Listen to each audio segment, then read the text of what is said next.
মমতাজ আপা, আপনি আজকে বাজারে যাবেন, যাই আপনি তাফসিরের বাসাইটা কিনে আনবেন, আর এই তাফসিরের বাসাইটা আপনি পড়বেন। তাফসিরের বাসারি না পড়া পর্যন্ত আপনি সব জ্ঞান আপনি অর্জন করবেন না। এরপর আপনি আরো কি পড়ছেন, কি করছেন? এগুলা প্রকাশ করার জিনিস না, এগুলা হলো আমল করার জিনিস। নাউজুবিল্লাহ, কয় কি? শেখ হাসিনা আমল করেন, সেটা হলে বাদ দিলাম, কিন্তু এগুলো আপনি করলেন কি এগুলা পড়ার জিনিস না, এগুলা আমল করার জিনিস। কেন তো আপনি কি এগুলো আমল করে নিয়ে আইছেন? এগুলা মাথার কাপড় কিয়া খুললে তুই এটা কি আমল নাকি? পর্দা করা লাগবো না, এটা কি আমল নানি? আমি কই না যে আপনি কি লিগা পর্দা করেন নাই, এটা নিয়ে আমার কোনো প্রশ্ন নেই। আপনি কেন মাথায় কাপড় দেন নাই, কেন আপনি কি করেন, এটা আমার কোনো প্রশ্ন নেই। আপনি কেন গান, আপনি কেন ওই স্টেজ দুইটা হগলি মানুষের সামনে গান, এদিও কি আপনি এই মিশকাত শরীফে, আবু দাউদ শরীফে কি এদিও পাইছেন নাকি? আমার সন্দেহ লাগে। কিন্তু আমার কথা লিগা যে আপনি এগুলা পড়ছেন, এগুলো সব কিছু পড়িয়ে আপনি আমল করেন না, আবার আপনি কোথাছেন এগুলো পড়া জিনিস না, এগুলো আমল করা জিনিস।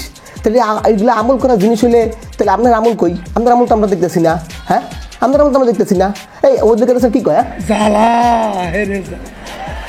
আরে আর রাহেন চাচা, রাহেন জ্বালা তো আমনেন না, জ্বালা তো আমাকেও শুরু হয়ে গেছে। এগুলো দেখে আগামী ওয়াজের সিজনে হুজুররা ওয়াজের মাঠে সিরিয়াল পাইব বললে আমার কাছে মনে হয় না। মমতাজ আপা যেভাবে বলছে, যেই কঠোরভাবে বলছে, এতে করে আমার মনে হইতেছে আগামী সিজনে সমস্ত ওয়াজ মাহফিলের সব দায়িত্ব উনি নিয়ে নিব। ওনার যে সিরিয়াল লাগবো, এই সিরিয়াল কেউ শেষ করতে পারবো না। হুজুরকে মার্কেট আউট। কারণ উনি যে এত বড় ডিগ্রিধারী একজন লোক, এটা কিন্তু বাংলার মানুষ এতদিন কিন্তু জানতো না।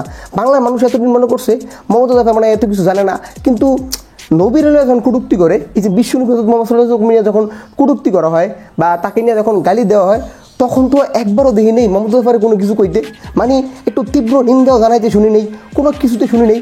মমতাজ আপা কইতে আয়া এরকম কথাগুলো করা শুরু করে দিল, আমার কাছে বিষয়টা একটু চিন্তিত লাগে।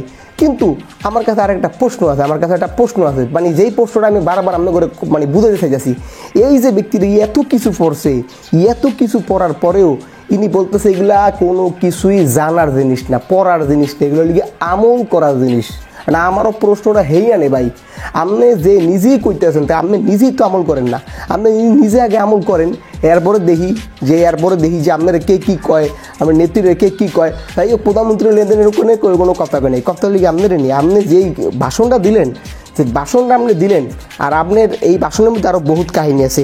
আমরা যদি আরেকটা পাগল দিয়ে দেন, এরা দেখছেন, এরা দেখেন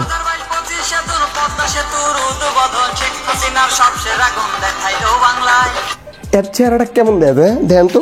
চেহারাটার মানে মেকআপ করিয়া কেমন করতে চাইছে, মানে কের মতো চেহারাটা বানাতে চাইছে, আমার কাছে একটু সন্দেহ লাগে। আমি কিন্তু নাম করি না, আপনারা একটু কমেন্ট বক্সে নাম করিয়া যান তো। এই যে চেহারাটারে এমন করছে কেন, এই চেহারাটা এমন করিয়া ইনি মহিলা মানুষ না পুরুষ মানুষ না কি, এটা নিয়ে আমার সন্দেহ আছে।